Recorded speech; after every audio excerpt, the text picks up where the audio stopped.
Hey, this is Todd with Redeeming Dogs, and I just want to talk a little bit about pack dynamics.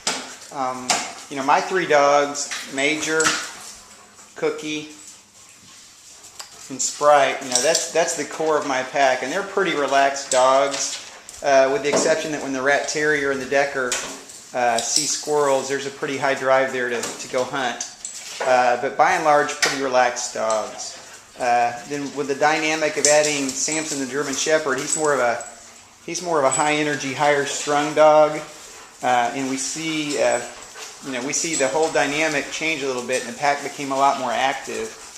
And then when we added Ebby is a more relaxed dog by and large, and she had more of a calming influence. But it's interesting that the addition of this little bitty doodle, this is Dakota, and Dakota is an extremely hyperactive, high-energy dog, and she really kind of galvanized everybody, and we see the pack is very hyper now. So it's interesting that as we add components, we see dogs influence the pack, but then over time what we see is that dogs normalize and become more like the standard pack behavior. So the more that these dogs are ran together, the calmer they become in their interactions, and more like the core pack. It's important when you are trying to change pack dynamics that you have a core of stable dogs. So if I were to try to do this with a bunch of unstable dogs and put in one stable one, there's going to be trouble. I'm not going to be able to make the behavior changes that I want.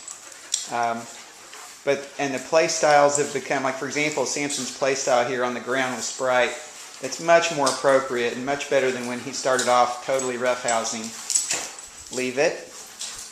And he's very open to moving away and softening up his approach.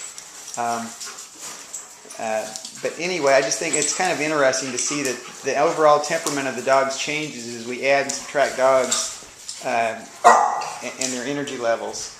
So anyway, that's just a quick comment, some thoughts on pack dynamics.